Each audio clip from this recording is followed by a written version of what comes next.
because he's asking about a sketchy trainer. Then probably the best player in the league signs for a historic amount of money. Then another player is indicted on insider trading. Arguably the best pass rusher in the NFL is in like a legit holdout power struggle, according to Mike Freeman of Bleacher Report, with John Gruden because he wants a lot of money. It looks like Aaron Donald, the other best pass rusher in the league, is about to sign. It's just wild. You can't make the NFL up.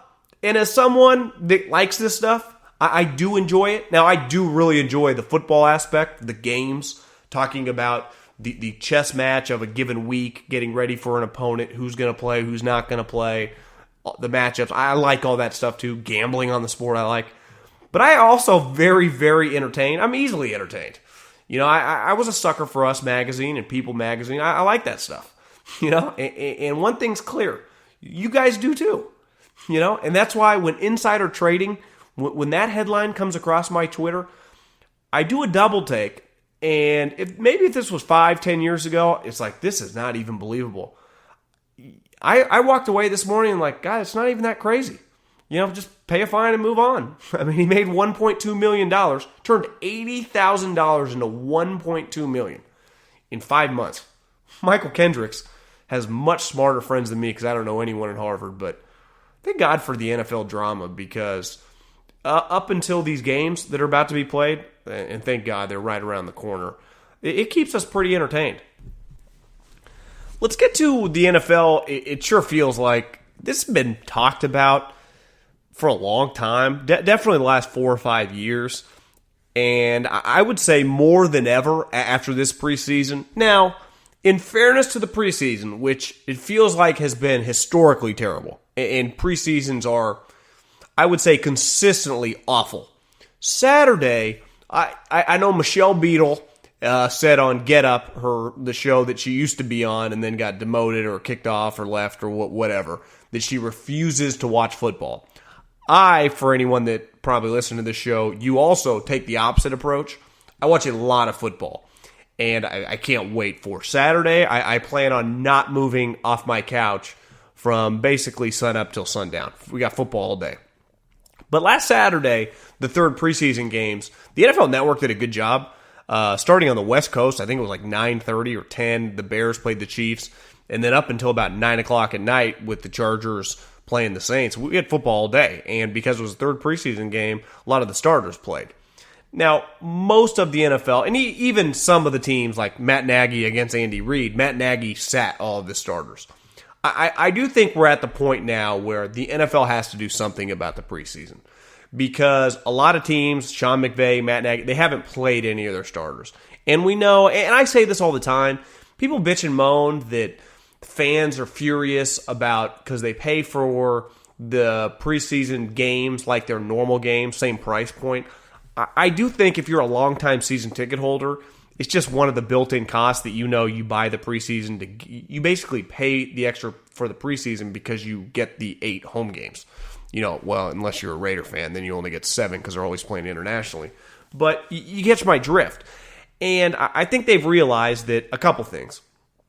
When 60s, 70s, 80s, hell, even the 90s, I think, a lot of guys used training camp to get in shape. They didn't really work out in the offseason. That has clearly completely changed. Guys work out 365, personal trainers, treat their body like a temple.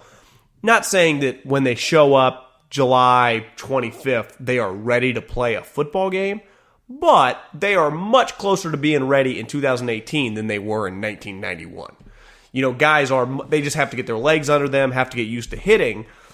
But I don't think training camp serves the same purpose as it once did to get in shape because these guys, for the most part, now I would imagine linemen need camp much more than a skill guy. I remember in Philadelphia, Deshaun Jackson's got to run his conditioning test. That'll be a challenge. He could do that with his eyes closed. The skill guys, they're in shape. Now, again, football shape, you need time. I'm not saying that training camp does not matter, and any coaches listening to this would probably throw up in their mouth. But I think they would also acknowledge that the training camp having been a part of the pre-CBA training camp back when double days existed, and then saw what they've become the last 10 years, gone to it when I worked for a team and then in the media going to these practices, they're pretty terrible. Nothing happens at an NFL practice anymore unless you joint practice. And some coaches, I know Coach Reed in Kansas City, and he did it when I was in Philadelphia, even with the new rules, runs a pretty physical practice. Jack Del Rio the last couple years did not run a very physical practice. Kyle Shanahan doesn't run a physical practice. It's much more tempo. John Gruden, I think, is kind of hit or miss. They have periods in which they get physical, but overall, there's not much physicality. You get your physicality through joint practices or the preseason games. It's why some coaches, Andy had Pat Mahomes, Tyreek Hill, and Kelsey in the game in the third quarter on Saturday. And Kyle Shanahan, he played Jimmy Garoppolo for basically the entire first half. John Gruden yanked Derek Carr out after about 2 series the other night. Sean McVay, Matt Nagy don't even play their young quarterbacks or the majority of their young core guys. And I think Jerry Jones, who's I've been beating this drum forever, people say I hate Thursday Night Football. It's like one of the highest rated shows of the year. It's one of the most bet games every single week. Thursday Night Football is now becoming a staple in America. Remember before Thursday Night Football, like college football used to be big? There'd be a big college football game. College football has basically become irrelevant on Thursday night. Do you know who owns Thursday night? The National Football League. So if you're the NFL and you realize we own Thursday, we own Monday, Sunday's always been our day, why wouldn't we just expand this thing? Because the preseason, which we kind of own too, because football, once it starts back up, starting about August 1st, the NFL owns the sporting landscape up until the Super Bowl. Because basketball free agency is completely over. Major League Baseball, they call the month of August the dog days of summer. So their own sport is tired of the sport, and football just takes ownership. Even golf realized, we should probably move the PGA Championship till after the Masters. Why? Because we don't want to go up against football. That was their mindset. Golf changed their major schedule. Again, Tiger was in the mix in the PGA Championship. It did a massive television rating. And golf realized, it's not worth it being around football season. Let's move it to late May. And I think Jerry Jones realizes, let's cut a couple of these preseason games. You also, as NFL players, you get paid for games. I don't think most people realize, like if you're on a salary, you get paid 52 weeks of the year, right? Every couple weeks, you get a check, direct deposit. I think most people in 2018 get a direct deposit. In the NFL, majority of players get 17 checks. So if you make $1 million, divide that bad boy by 17. If you're Aaron Rodgers and you make $50 million or whatever the hell he's making, divide that thing by 17. You get paid over the season. So you get if you're making a lot, you get a lot of money in a 3.5-4 month span. The big money guys lose money in the playoffs. That's the irony of I've always thought it's crazy, just playoffs in general. Same with the NBA. Like LeBron James, Steph Curry making $35 million a year. Well, that money, they get paid from the start of the regular season till the end of the regular season. Once the playoffs start, they get the same amount of money as the 12th guy on their roster, yet they take it much more seriously, and it's always been that way. Same with football. In football, everyone gets a playoff share, coaches included. You make way more money as a player during the regular season than you do the playoffs, yet you take the playoffs so much more seriously. It's so much more important. So many more of us watch. So many more of us, so much more on the line. It's pretty crazy economic strategy.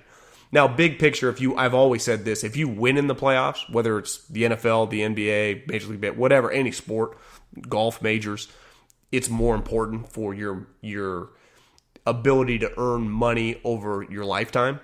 And I think a lot of players realize it, and it's just, at the end of the day, you play a sport, you start playing these sports when you're kids, you just say the word playoffs, it means more.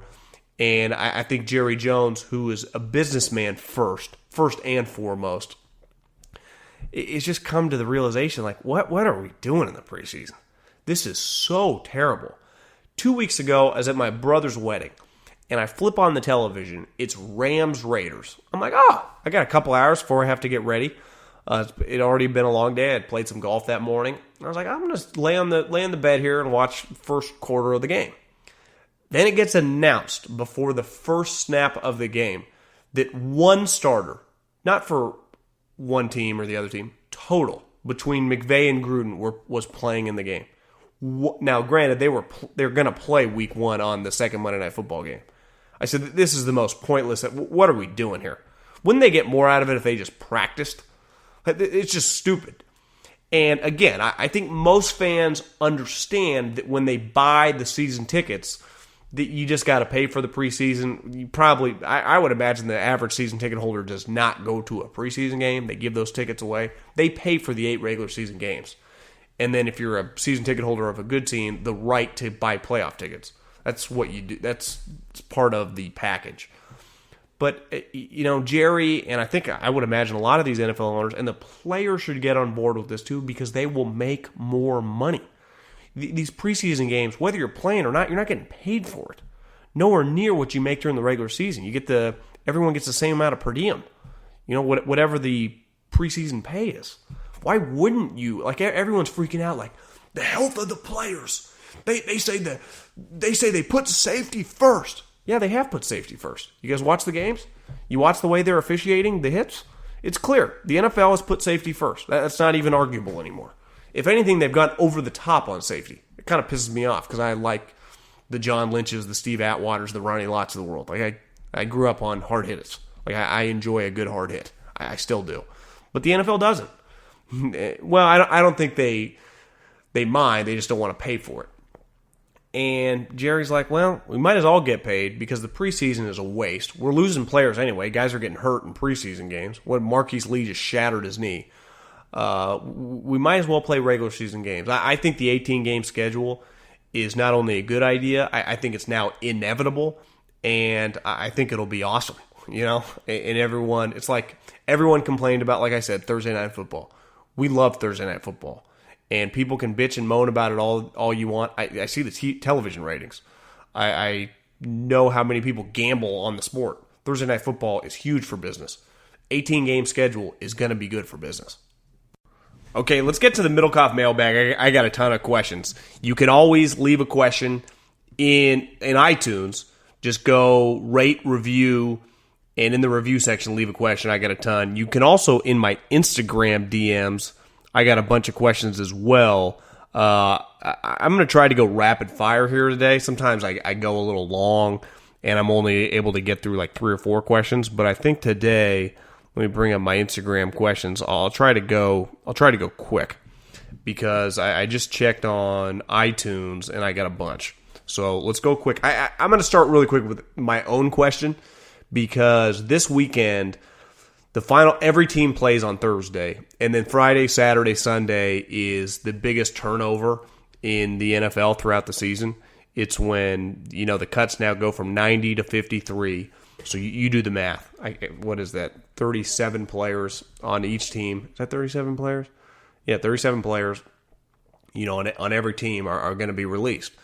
And it's really when some of the best GMs and the best run organizations take advantage.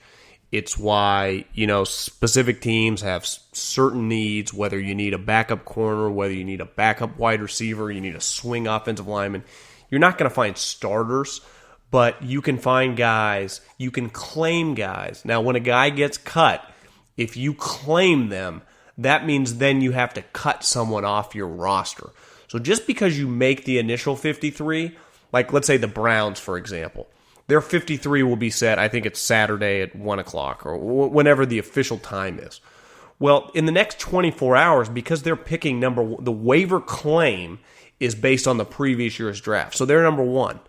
I remember, I think when John Dorsey and Andy Reid first got to Kansas City, they claimed like 8 guys. Remember, they had the number 1 overall pick. That was the year they took Eric Fisher. I remember back in the day when Seattle and the San Francisco 49ers were really humming. It was so hard to make their roster. They would each cut, obviously just they would have the cuts, and like 5, 6, 7 guys from their team would get claimed. So the really good teams cut NFL players. And it's a crazy time. I've been the Turk, been the guy that picks up their playbook. I would imagine 2018, it's more of an iPad. And it's just, a lot of guys. There is a larger percentage, I